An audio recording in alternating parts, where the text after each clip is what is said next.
La Biblia, el libro donde encontrarás respuestas a tus interrogantes, luz en medio de la oscuridad y esperanza para una vida mejor. Conoce más de la palabra de Dios junto al pastor Joel Flores. Aquí comienza Biblia Fácil.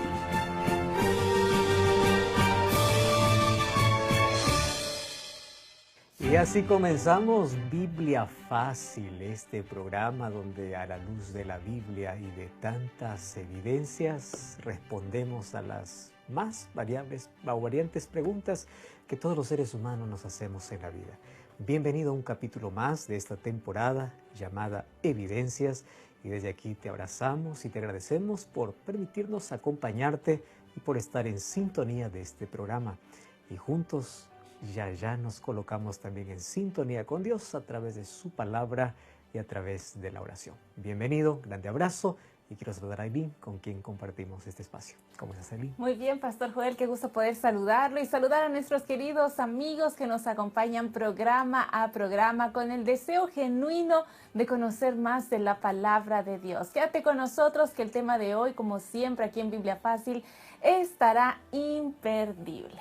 Así es, y nosotros tenemos un material espectacular que puede llegar hasta tus manos y puedes obtenerlo totalmente gratis. Se trata del curso bíblico Evidencias, que ahora está disponible y de manera fácil puedes solicitarlo.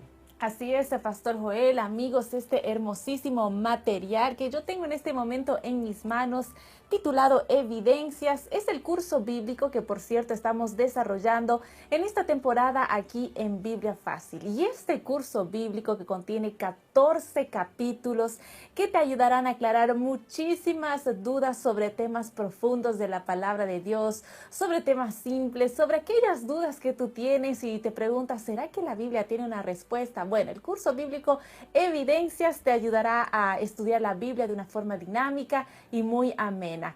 Y como mencionaba el pastor Joel, puede ser tuyo. Este curso bíblico puede ser tuyo porque está a tu disposición de forma totalmente gratuita. Tal como lo acabas de escuchar, sí, es un regalo de Nuevo Tiempo para ti. Lo único que tienes que hacer para poder obtenerlo, pastor Joel, nuestros amigos tienen que solicitarlo.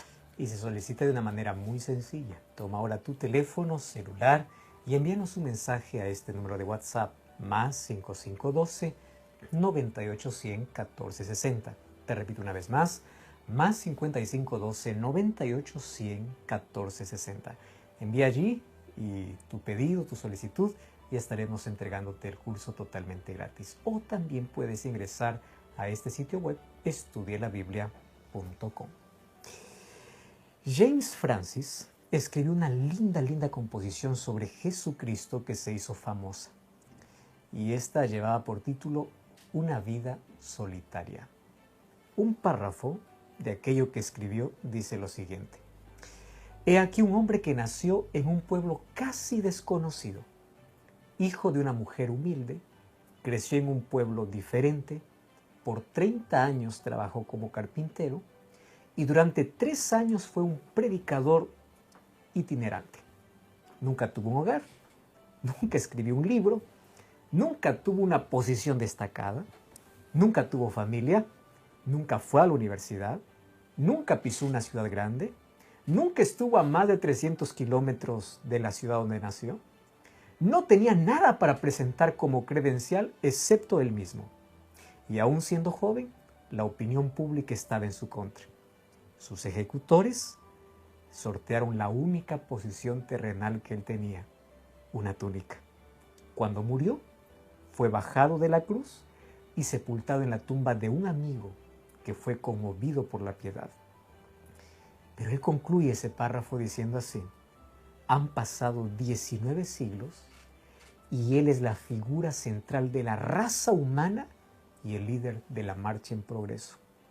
Todos los ejércitos que ya se pusieron en marcha, todos los escuadrones que ya existieron y todos los reyes que ya reinaron, no han afectado la vida del hombre en la tierra de una manera tan poderosa como lo ha hecho aquella única vida solitaria. James Francis, al escribir este párrafo, realmente resume lo que hoy vamos a tratar en esta lección. Jesús ¿quién es Él? ¿Realmente existió? ¿O hay todavía otros personajes que tienen que sobresalir en la historia? Claro, hay muchos que sobresalen, pero hay otro que puede estar por encima de Jesús. Eso es lo que vamos a hablar. Y antes de abrir la Biblia, vamos a una oración. Gracias, Señor, por tu palabra. Gracias porque en ella encontramos reveladas todas las respuestas que nosotros necesitamos. Mas también aquí está nuestra fe y nuestra esperanza. Y queremos una vez más que tu Santo Espíritu nos guíe en el estudio de tu palabra. Que esté con nosotros y podamos hoy comprender este mensaje tan importante para la vida. En el nombre de Jesús. Amén. 7 respuestas a 7 preguntas en 7 minutos. Estamos listos para poder desarrollar el tema del día de hoy, como siempre, a la luz de la Biblia. Quédate con nosotros, que el programa de hoy, como siempre, está imperdible. El tema de hoy va a tocar tu corazón y va a ayudarte a aclarar dudas. Estamos ya hoy abordando el 5º tema de esta temporada, titulada Evidencias, aquí en Biblia Fácil. Y hoy también vamos a ver algunas evidencias, conocer algunas evidencias, en este caso, sobre la gran figura de Jesús. El título para el tema del día de hoy es una pregunta. ¿Por qué Jesús o Pitágoras? Pastores, me llamó la atención cuando vi este título, porque Pitágoras es un filósofo griego muy conocido en la historia, y hoy vamos a conocer la figura de Jesús. La primera pregunta para ya comenzar este segmento. Pastor, ¿la existencia de Jesús, de Cristo, fue real o es un mito como muchos dicen? Es muy interesante esa pregunta porque ha sido discusión dentro de varios grupos, especialmente aquellos llamados pensadores de la época moderna, diciendo, ¿quién es Jesús? ¿Realmente existió? Y sabes que hace más de 100 años, un hombre llamado Bertrand Russell escribió en su libro ¿Por qué no soy cristiano? Y él escribió que él no es cristiano porque la existencia de Jesús es dudosa. Y es más, él concluye de una manera terrible. Dice, pues bueno, y si realmente existió, no sabemos nada sobre él, tampoco quiero saber. Claro, sus prejuicios lo llevaron a una absurda conclusión. Por tanto, él dice, a mí no me interesa el aspecto histórico. No olvides este nombre, Bertrand Russell, porque luego vamos a retomar porque él aquí propone incluso otra cosa absurda. Bueno, pero contrario a lo que Russell decía, la mayoría de los historiadores, estamos hablando de gente que tiene autoridad sobre el tema, todos los historiadores, concluyen. Ahora, dentro de esta lista de historiadores vamos a incluir a los agnósticos, a los ateos, o sea, a los no cristianos. ¿Correcto? Aquellos que no son cristianos. Todos ellos admiten que Jesús sí existió. O sea, la existencia de Jesús es real. Su historicidad es confirmada por tanto los autores clásicos de la antigüedad como Tácito, Flavio Josefo, Plinio, pero también como personajes que hoy estudian la historia universal, la historia de la humanidad. Ahora, recientemente, o bueno, ya hace algunos años, hubo un libro que realmente sacudió el mundo de la crítica. Cuando estamos hablando del mundo de la crítica, estamos hablando de aquellos que intentan negar la historicidad de Jesús. Y esta es la obra de Bart Ehrman. Resulta que él escribió sobre la existencia de Jesús. Pero ¿qué cosa es lo curioso?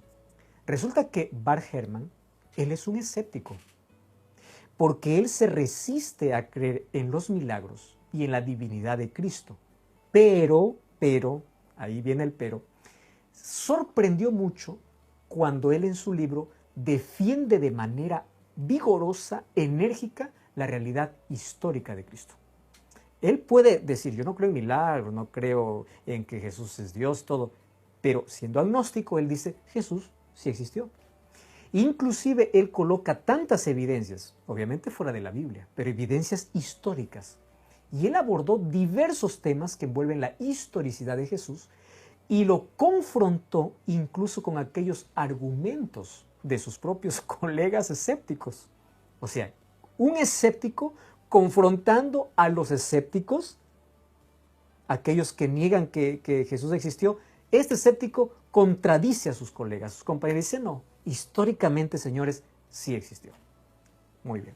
O sea, historiadores, tanto antiguos como modernos, hablan sobre la historicidad real de Jesús. Pero volvamos al tema de Bertrand Russell, porque te dije que no puedas olvidar ese nombre. Resulta que este filósofo del escepticismo no solamente dice, a mí no me interesa saber si Jesús existió o no, y él colocó en duda la existencia de Jesús, sino que propone a alguien que debe ocupar el lugar de Jesús. ¿Qué cosa es lo que él quiere lograr? Que en lugar de que la gente hable de Jesús y todo, dice, en lugar de Jesús, ¿por qué no se habla de Pitágoras? Por eso es que ahí viene la contraposición o la pregunta que hoy aquí queremos hacer. ¿Por qué fue planteada por un filósofo escéptico? Alguien que en primer lugar niega la existencia de Jesús, supuestamente, históricamente, o no le interesa saber, pero en su lugar quiere colocar a Pitágoras. Ahora, Pitágoras, dice él, intelectualmente hablando, ha sido uno de los hombres más influyentes de la historia. ¿Y por qué no se recuerda a él? ¿Por qué tiene que ser Jesús? Y ahí viene la rabia, la ira de él, ¿no? ¿Por qué es que él, siendo tan brillante, pues apenas unos pocos hablan de él? Y Russell llega a tal punto que dice que tanto en sabiduría como en su locura, Pitágoras y no Jesucristo merece la atención del hombre moderno. O sea, vamos a reemplazar a Jesús mejor por Pitágoras. Bueno, el asunto es que muchos eruditos de su tiempo creían obviamente que Pitágoras pues, fue el primero en desarrollar la noción de que los números son la esencia de la realidad. Y obviamente que en base a ello pues, se le atribuye a Pitágoras como el padre de las matemáticas, ¿no? El único problema que existe, que puede ser tan corto pero tan relevante, es que casi con certeza nada de esto, de lo que se habla de Pitágoras, es verdad. Y aquí viene el problema.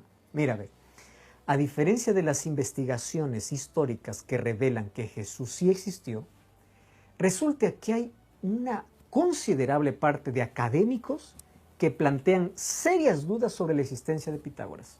Estamos hablando sobre la existencia histórica de Pitágoras. Entonces, ahí viene la pregunta, ¿cuáles fueron los criterios que usó Russell para poder negar la historicidad de Jesús y al mismo tiempo colocar la figura de Pitágoras? O sea, ¿fue un razonamiento lógico o fue solamente un prejuicio? Ahí aparece un físico llamado Marcelo Gleiser. Ojo, él también es ateo. ¿Está bien? Estamos hablando dentro de ese mundo, de aquellos escépticos y ateos. Y él escribió un comentario citando parte de su libro, que era La danza del universo. Y él, como queriendo defender el asunto de Russell, él dice así: el poder de un mito no está en ser falso o verdadero. O sea, en otras palabras, puedes creer cualquier mito, porque el poder de un mito está en que sí es efectivo. Entonces, Gleiser dice así: para mí no es tan importante saber si realmente Pitágoras fue el creador de los números o no. O sea, eso no me importa. Lo que a mí me importa es que es relevante, dice él. ¿Y cuál es relevante? Es que si fue mito Pitágoras, obviamente ese mito inspiró a grandes pensadores como Copérnico, como Kepler, como Einstein, para continuar con eso. Entonces ya no me interesa si Pitágoras fue un mito, si existió o no. Lo que importa es su relevancia. Pero ahí nuevamente entramos en otra confusión. Entonces, ¿por qué esos grandes pensadores ya ni siquiera les importa si es mito o no? Pero cuando se trata de religión, ahora sí todo lo llaman mito y algo que no es creíble. ¿Me entiendes la incoherencia que hay dentro de este mundo académico? Incluso uno contradiciéndose al otro, hablando sobre el mismo tema. Y claro, existe una grande diferencia allí racional entre una propuesta cristiana y alguna propuesta de los escépticos. ¿Dónde está? Según el razonamiento de Gleiser, pues no hay problema en que tú puedas basar la geometría y la ciencia en una figura legendaria. Ah, pero eso vale solo para el escepticismo. Para el cristianismo no, para el cristianismo tiene que ser todo comprobado y todo real. Y aun cuando tantas evidencias hay de que Jesús existió, ellos todavía continúan cuestionando. Pero resulta que obviamente, para no confundirte, intento hacerlo aquí más simple, Russell, aquel que cuestionó la historicidad de Jesús, tenía como mentor a un hombre llamado John Stuart Mill. Bueno, no importa si recordamos o no los nombres. Pero John Stuart Mill, que obviamente era superior a Russell, aquel que cuestionaba a Jesús y decía que mejor coloquemos a Pitágoras, tú sabes que el mentor afirma lo siguiente: Jesús es la mayor prueba de mi existencia. Y ahora se vuelve más confuso, ¿no? El alumno queriendo contradecir al mentor y entre ellos contradiciéndose. Uno diciendo, no, Jesús no existió. Otro diciendo, sí existió, pero no creo en él. O sea, dentro de este mundo de agnosticismo y ateísmo, queriendo negar lo innegable que es la existencia de Jesús, entre ellos comienzan a contradecirse. Y a mí me encanta, ojo, John Stuart Mill no es cristiano, no es creyente, ¿está bien? Él es ateo o él es un agnóstico, él es alguien que no quiere saber nada de religión. Pero él se atrevió a escribir y decir, Jesús es la mayor prueba de mi existencia. Y mira por qué lo dice de manera lógica y racional, aunque parezca confuso dentro de su mundo. Lo que Mill quiere decir es, si Jesucristo no existiera, ni los discípulos, ni nosotros podríamos inventar un personaje tal. ¡Wow! Esto realmente es muy racional. Ahora, en su libro Naturaleza, la utilidad de la religión y el teísmo, encontramos la siguiente nota sobre Jesús. Mira lo que escribe.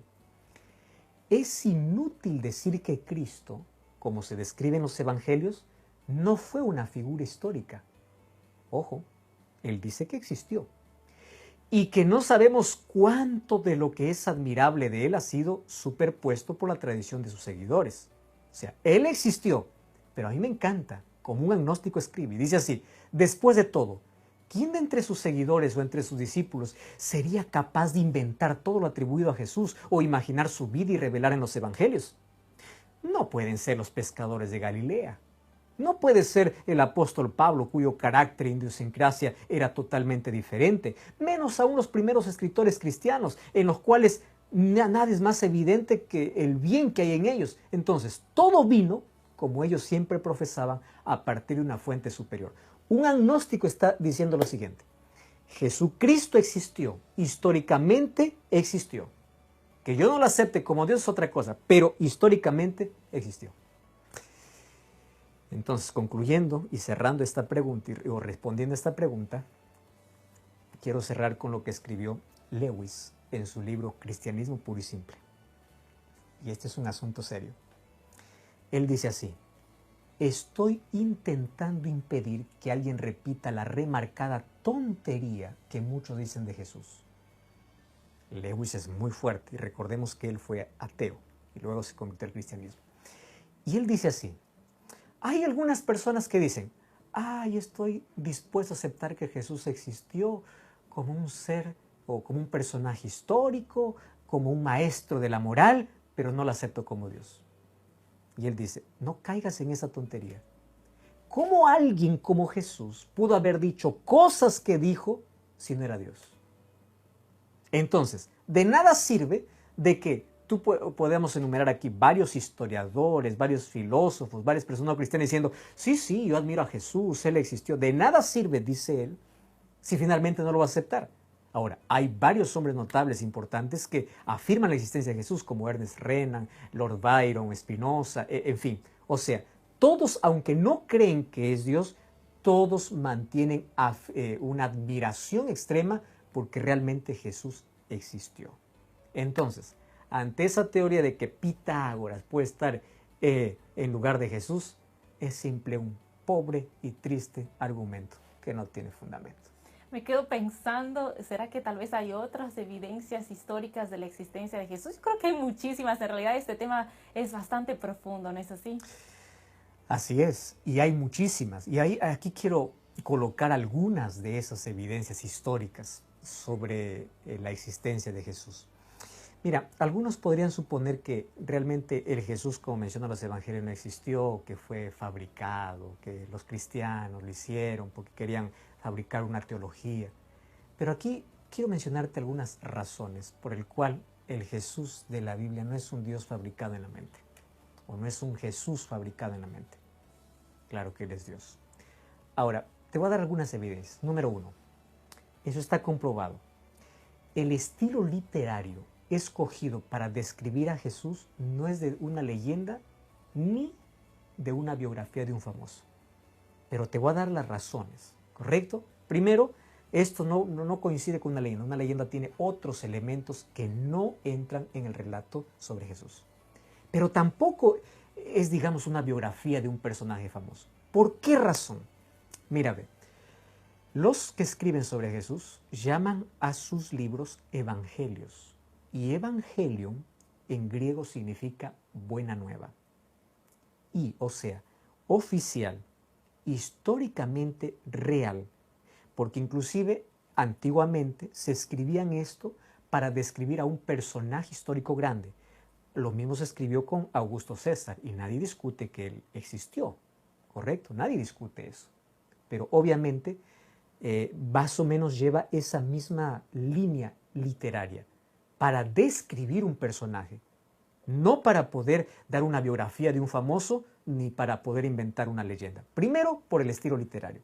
Número 2, esta es la más fuerte. Los discípulos judíos nunca inventarían un ser humano divino. Te voy a decir por qué. Porque esto iría en contra de su identidad cultural. Ellos creen en un solo Dios. Entonces, para que los discípulos escriban de que Jesús es Dios encarnado, habría que estar loco. ¿Por qué razón? Porque nadie lo iba a creer. ¿Comprendes? O sea, esto no era común para ellos. Por eso es que para ellos crear en su mente a un ser humano divino, eso es locura. Eso iría en contra de su identidad cultural. Por eso es que Jesús no puede ser un personaje inventado. Tú sabes que la encarnación del Hijo de Dios chocó obviamente con la tradición judía. Entonces la pregunta es, ¿cómo es que esos rudos pescadores, recuerda que Jesús no eligió a gente brillante, intelectual, eran pescadores? ¿Cómo es que ellos podrían inventar, como los griegos hacían, mitos? Ni siquiera ellos tenían educación para eso. Entonces, esa es la evidencia de que la descripción de Jesús era real, porque inclusive quienes lo escriben eran personas simples, comunes, que ni siquiera tenían la educación de ese tiempo como para poder crear bajo un estilo literario un mito o para poder describir a un personaje famoso. Número 3, la tercera evidencia. Esa imagen que los evangelios presentan, Jesús tomando los brazos a los niños, Jesús perdonando a una mujer acusada, ese Jesús para nosotros hoy puede ser pues un Jesús tierno, amable, políticamente correcto dentro de nuestros patrones, pero para la sociedad de esa época no lo era. O sea, ellos apenas están describiendo a Jesús, ni siquiera están acomodándole, porque si quisieran describir a Jesús como un personaje famoso, hubiesen quitado esas partes, porque en ese tiempo no era bien visto. ¿Quieres otro ejemplo? Mira, la Biblia describe la agonía de Jesús en el jardín, que él tenía miedo a la muerte. La Biblia describe la vergüenza que pasó en la cruz, el abandono de sus amigos. O sea, la Biblia describe eso. Fíjate, si alguien quisiera describir eso de un famoso, quitaría todo lo vergonzoso y colocaría solo lo bonito. Pero eso no sucedió con Jesús. Para que veas que históricamente es real. No es una imagen acomodada como por allí algunos dicen, no, eso es un invento. No lo es. Porque si hubiesen querido describir a Jesús como héroe, no lo hubiesen colocado como alguien que tiene miedo a morir. No lo hubiesen colocado la vergüenza en la cruz. No hubiesen colocado la agonía que sufrió en la cruz. O sea, ellos no estaban interesados en crear a un personaje, simplemente a describir quién era Cristo. Por eso es que el libro de 1 Corintios, capítulo 1, versículo 23, dice que Jesús llegó a ser motivo de tropiezo para los judíos y locura para los gentiles. Ahora, tú sabes que Jesús tiene y tendrá el mayor impacto en toda la historia del mundo. Tanto así que incluso nuestra historia se divide en antes y después de Cristo. En un libro publicado en el año 2013 por la Universidad de Cambridge, crearon un programa de cálculos y algoritmos Y después de evaluar a 800,000 nombres más influyentes de toda la historia, llegaron a la conclusión que Jesús es el personaje más influyente de toda la historia. Ahora fíjate, los intelectuales, los ateos pueden aplaudir ¿a quién? A Pitágoras. ¿Por qué? Por el efecto de sus ideas. Pero si hablamos de efecto de ideas, compara pues Pitágoras con Jesús. Jesús es el más influyente, el transformador de vidas, y es demasiado grande como para pasar por desapercibido. Por eso, los grandes nombres en la historia pasarán a la historia y poco lo recordarán. Pero Jesús siempre estará por encima de todo. Por la manera simple y sencilla como los evangelios relatan, como la historia lo comprueba y sobre todo porque Él es el Dios hecho hombre. Pastor, me quedo con esa última frase. Jesús es el Dios hecho hombre. Y eso tal vez para muchos es difícil de entender, porque muchos dicen que Jesús simplemente fue un profeta, alguien como usted, como yo, que pasó por este mundo y dejó obviamente su marca. Pero Jesús también era divino. Incluso queremos saber cuáles son las evidencias bíblicas de que Jesús también era divino. Sabes que los musulmanes dicen que Jesús es un profeta. Hay algunos que dicen, no, Dios es un Dios, pero un Dios menor. Pero la Biblia dice, no, Dios es un Dios, es un plenitud. Y hay una palabra que en la Biblia se repite, y es la palabra unigénito. Porque Dios dio a su Hijo unigénito. La palabra unigénito aparece en el griego como la palabra monogenes. ¿Y monogenes qué significa? Único. ¿Único en qué? En su especie. Él no es como yo. ¿Entiendes? Jesús es el único que tenía, el único en todo el universo que tiene dos naturalezas, totalmente divino y totalmente humano, porque se encarnó. Entonces, es difícil poder explicar al Dios infinito, pero sí a través de Jesús podemos conocer a Dios. Y obviamente ese misterio de dos naturalezas lo entenderemos en el cielo. Ahora, Juan cuando habla acerca de Jesús, el versículo 1 dice así, en el principio era el verbo era Dios, el verbo estaba con Dios y el verbo era Dios. ¿Para quién está hablando? Jesús. Él es Dios. ¿Dónde estaba? Allá en el principio. Y Él no comienza aquí argumentando, colocando pruebas, simplemente afirmando. Y en el versículo 5 dice, por Él fueron creadas todas las cosas. O sea, no estamos hablando de un personaje histórico, estamos hablando de Dios hecho hombre. Pero ¿cuáles son las evidencias? Toma nota. Atributos de Dios. Dios es omnipresente, omnisciente y eterno. Jesús es omnipresente, sí. Él dice en Mateo 18:20, donde están dos o tres, ahí estoy yo. Atributo divino. No puede ser un personaje histórico humano. Omnisciente. Colosenses 2:3 dice, en Él estaban escondidos los tesoros de sabiduría y conocimiento. Porque Él lo conoce todo. Él es Dios. Él es eterno. ¿Quieres saber? Isaías 9:6 dice, se llamará admirable, consejero, Dios fuerte, Padre eterno. Haciendo referencia a ¿quién? A Jesús. Él es creador. Colosenses 1:16 dice que por Él fueron creadas todas las cosas. ¿Cuál es su nombre? Emmanuel, según Mateo 1:23. ¿Qué significa Emmanuel? Dios con nosotros.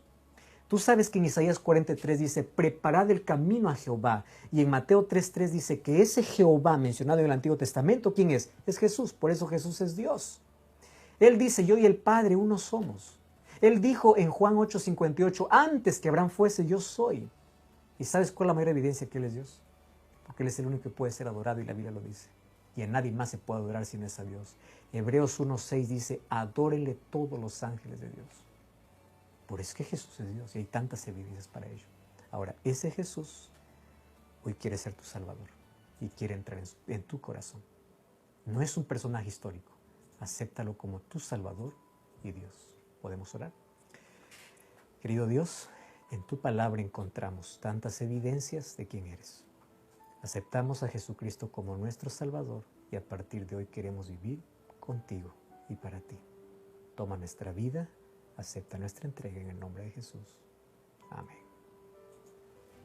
Amigos, es con el corazón deseoso de hacer de Cristo nuestro Salvador y conocerlo cada día más que llegamos al final de nuestro programa, Pastor Joel. Gracias por acompañarnos. Nos encontramos en el próximo de Biblia Fácil.